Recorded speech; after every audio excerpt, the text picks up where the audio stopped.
professeur Jean-Luc Delaplace, chercheur à l'Université de Strasbourg. Monsieur Delaplace, bonjour. Bonjour. Je vous reçois aujourd'hui pour entendre votre thèse sur le climat. Vous êtes un climato-sceptique convaincu. Vous ne croyez pas à la thèse du réchauffement climatique. Expliquez-nous pourquoi. Premièrement, il y a toujours eu des hivers et des étés. Il a toujours fait froid et chaud. Par conséquent, le réchauffement climatique est une illusion. Premièrement, je vous rappelle que les hivers ne sont pas plus chauds que d'habitude. Il fait toujours froid en hiver et chaud en été. Oui, mais par exemple, si nous prenons l'histoire de la Terre, il a fait plus chaud à certaines époques. Par exemple, au Moyen-Âge, il y avait le Groenland, qui était vert. Il n'y avait pas de glace dessus. C'est pour ça qu'on l'a appelé le Greenland.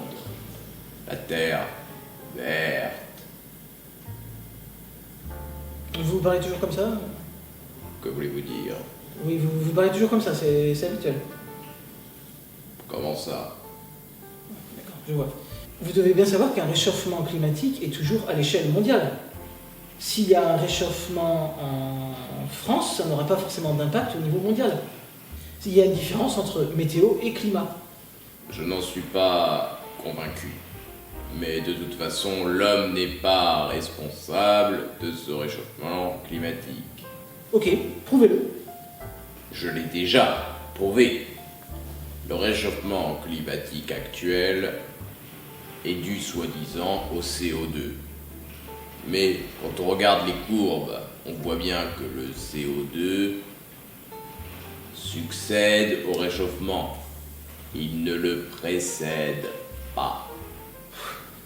Vous savez bien que cet argument est faux, les graphiques prouvent le contraire. Vous vous trompez. Ce n'est pas scientifique, ce que vous dites.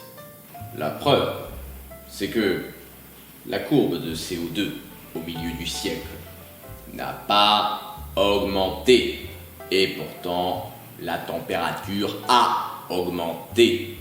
Peut-être parce que le CO2 n'est pas le seul facteur qui a un pouvoir réchauffant. Il y a le méthane, la vapeur d'eau par exemple. Parlons-en de la vapeur d'eau.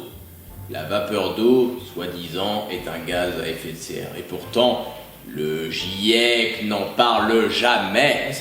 Je suis désolé, c'est faux. J'ai lu le dernier rapport, il l'évoque. Non, il ne l'évoque pas. Vous mentez. Dans votre article, vous avez précisé qu'on devait arrêter de respirer. Pourquoi? Bien évidemment, si vous dites que il faut enlever le CO2, eh bien il faut arrêter de respirer, puisque si vous respirez, vous expirez. Et quand vous expirez, vous libérez du CO2.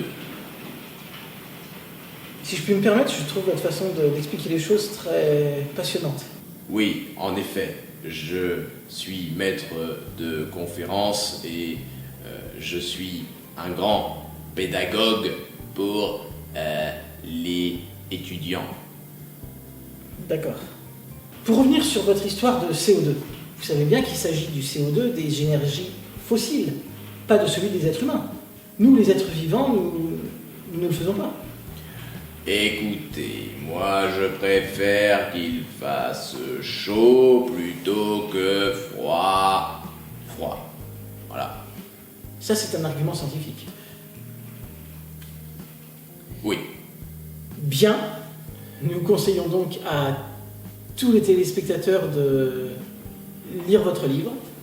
Sur ce, bonne fin de soirée à tous et à toutes. Bonne fin de soirée à toutes et à tous.